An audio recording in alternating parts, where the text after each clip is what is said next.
Welcome back, everybody, for another deep dive.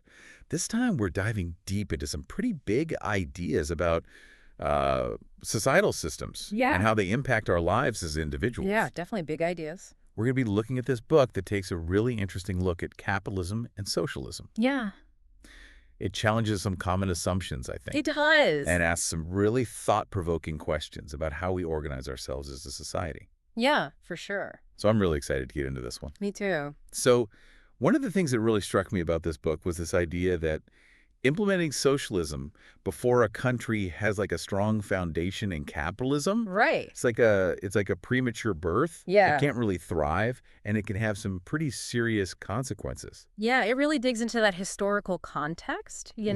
and uses those examples to make that argument. So what makes this premature implementation so problematic?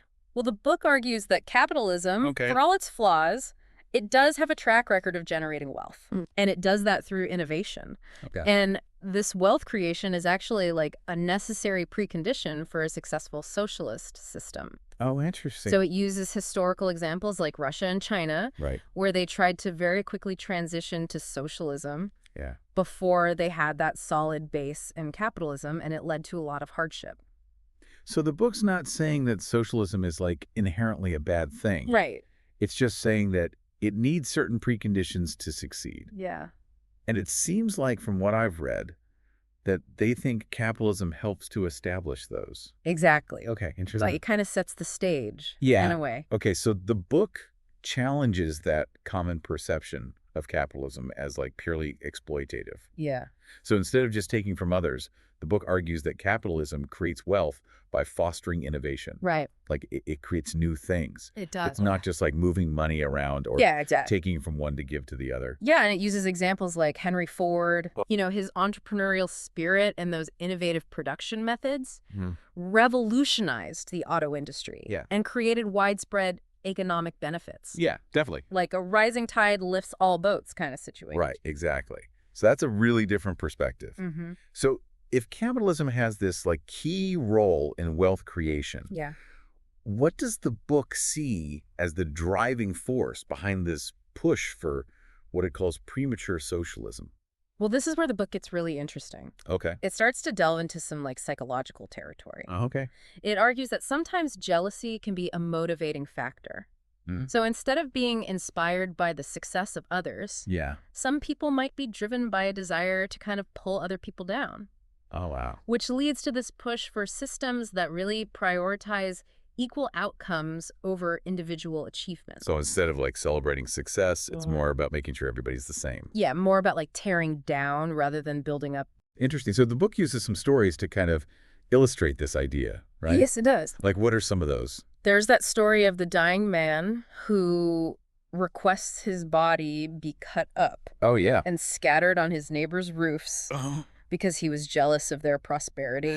jeez. And then there's also the analogy of the large house surrounded by huts. Okay. And instead of, aspiring to build a larger house themselves, some people fueled by jealousy might focus on tearing down that existing large house. Those are really vivid examples. Yeah. Wow. So if jealousy isn't the answer, Yeah. what does the book propose as like the real engine of progress and wealth creation? Well, the book places a strong emphasis on the role of the entrepreneur. Okay. It argues that it's actually the entrepreneur, not the laborer, Right. who drives innovation and economic growth. Interesting. The entrepreneur is the one who's the risk taker, Yeah. the innovator, Mm. the one who sees opportunities and creates value where other people don't. So they're kind of like the unsung hero. Exactly. But what about the people who don't have like the resources or opportunities Yeah. to become entrepreneurs? Yeah. How does the book address that? Well, it does acknowledge the challenges of inequality, Mm-hmm. but it suggests that just focusing on redistributing existing wealth Okay. might not be the most effective way to go about it. Okay. It argues that true progress comes from expanding opportunities Okay. for individuals to create wealth through their own initiative and ingenuity. Okay. And it even suggests that technology could play a big role in this Oh, how so? by potentially automating a lot of the more laborious tasks, Okay. freeing up individuals to pursue more creative and fulfilling endeavors. Interesting. So it's kind of taking that utopian view of technology Mm, where it frees us from the mundane exactly. so we can focus on higher level things. Hmm. That's a really interesting perspective. Yeah. So this brings us to something else that the book talks about, Okay. which is democratic socialism. Right. And it seems like the book is not really a fan. No, not really. It's pretty critical of it. Yeah, it critiques democratic socialism because it sees kind of a contradiction at its heart. Okay, what's the contradiction? Well, it argues that true individual freedom, particularly freedom of thought, Mm-hmm. can be at odds with the collectivist ideals that a lot of socialist systems are based on. Yeah. So even when you implement it democratically, Right. the book suggests that prioritizing those collective goals Mm-hmm. over individual liberties can actually stifle creativity and innovation. Interesting. Yeah, it's not about the process of implementation, it's more about the inherent conflict. Gotcha. So the book's arguing that there's this like fundamental tension between freedom Yeah, and the goals of like a more equal society. exactly. So if democratic socialism isn't the answer, Right. where does the book land on the importance of the individual? Well, the book puts the individual right at the center of its Oh, whole philosophy. Individualism is very important. Extremely important. Glad. It argues that individual freedom is not just a nice outcome, Right. it's an essential condition Wow. for progress and for the well-being of society as a whole. That makes me think about another point that the book makes a lot, Yeah. which is this whole idea of the expanding power of the state. Right. And with technology advancing so quickly, that seems really relevant right now. Oh, absolutely. Yeah. Yeah, it suggests that as technology keeps advancing, it can give the state more and more power, unprecedented power Right. to monitor and control individuals. Yeah. And the book kind of paints this picture. Okay. That's pretty concerning. It highlights this potential for technology to be used for things like surveillance manipulation, even like thought control. That sounds a little bit like a dystopian A novel. little bit, yeah. Does the book give any like real world examples Yeah, to illustrate that concern? it uses this really striking image Uh, of an electrode that's implanted in a horse's brain. Okay. Now, this technology could have some beneficial applications, but the book really uses it to highlight how technology can be used to manipulate behavior, Oh, which could erode individual autonomy. that's a pretty chilling thought. It is. So if the state is one potential threat to individual freedom, Mm-hmm. and we've got these kind of like flawed implementations of socialism as another threat, Right. where does the book see the path to progress? Well, it really emphasizes the importance of balance. Okay. It says that a society that really truly values individual freedom has to be wary of both the overreach of the state Okay. and also the potential for well-intentioned but ultimately misguided social engineering. So it's not about like rejecting collective action completely. Right. It's about being mindful of how these actions could impact our liberties as individuals. Exactly. And that leads us to a kind of unexpected figure that the book examines. Okay, who's that? Mahatma Gandhi. Oh, wow.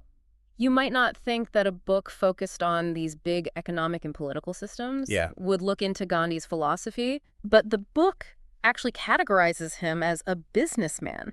That's a very surprising way to put it. It is. Gandhi is a businessman. Yeah. So the champion of nonviolent resistance, Mhm.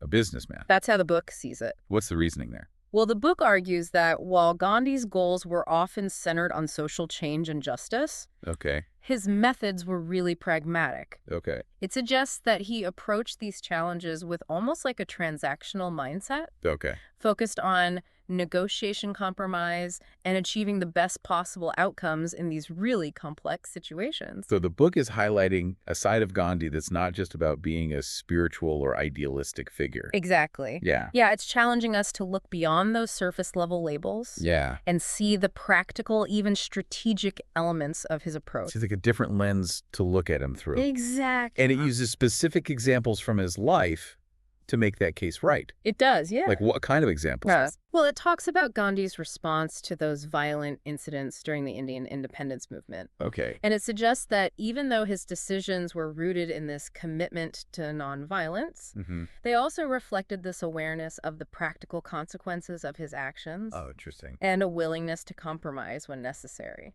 So it's like he was playing chess. Kinda, yeah. It wasn't just this like purely moral stance. Right. There was a lot of strategy involved.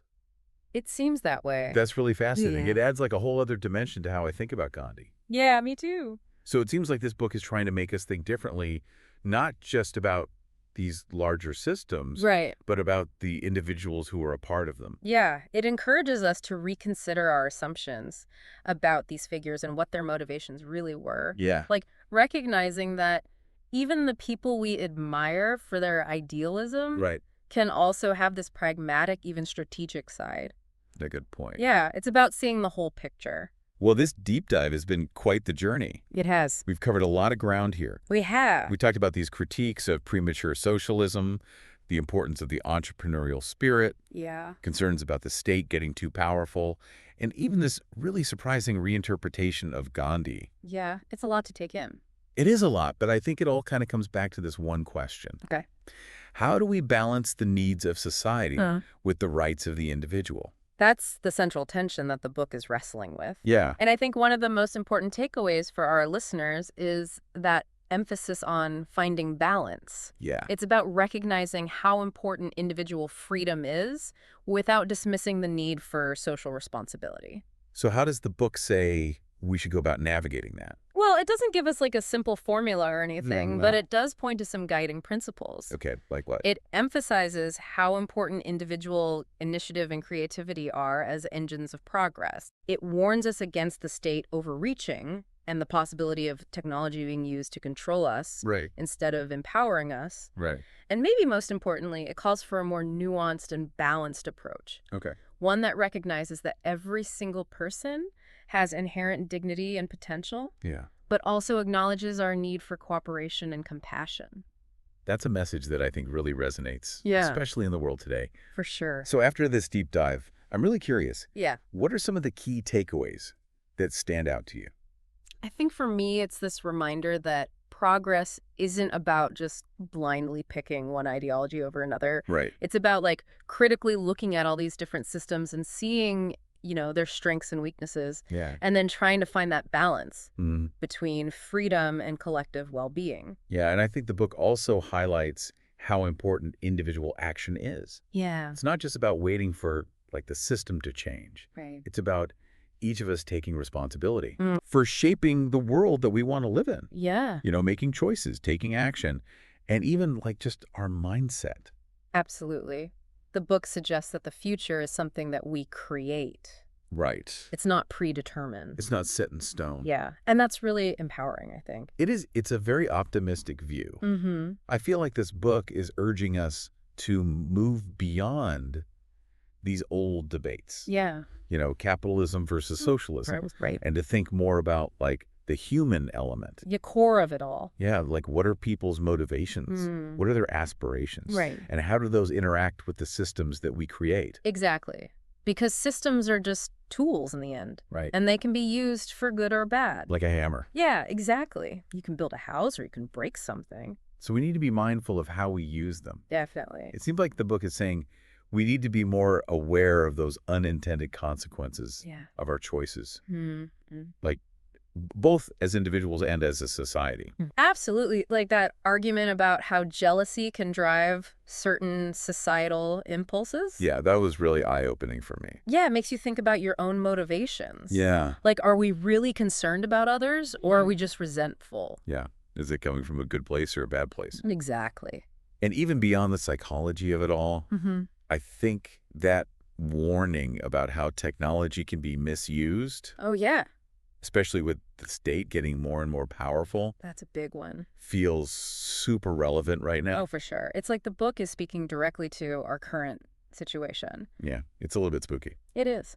But I think it's important to be aware of these things. Absolutely. So after this deep dive, I'm feeling cautiously optimistic, I'd say. Yeah, me too. Like, there are definitely challenges. Right. But I think the book does point to some possibility. Yeah, it shows us a way forward. Yeah, a path that prioritizes both individual freedom and collective well-being. Exactly. It's not an either situation. We Yeah. can have both. So how do we do that? Well, I think it starts with thinking creatively, Okay. challenging our assumptions, Mm-hmm. and working together to build a future that actually reflects our values. I love that. Yeah, it's about remembering that we're not just passive passengers. Right. We have the power to shape our own destiny. both individually and as a society. Exactly. Well said. That's a powerful message to end on. Yeah, it's a hopeful message. It is. Hmm. I think this deep dive has given us all a lot to think about. I hope so. I know, a new way of understanding these systems Right. and our place in them. Yeah, for sure. So what are some final thoughts that you'd like to leave our listeners with? Oh, to just say, keep questioning, Okay. keep exploring, keep engaging with these ideas. Yeah, Don't be afraid to challenge the status quo. I love it. The future is ours to create. That's so true. And remember, dear listener, the journey doesn't end here. Nope. We encourage you to keep thinking about these ideas. Yeah. Draw your own conclusions. For sure. And come back for more deep dives with us. Absolutely. We'll see you next time. Thanks for joining us.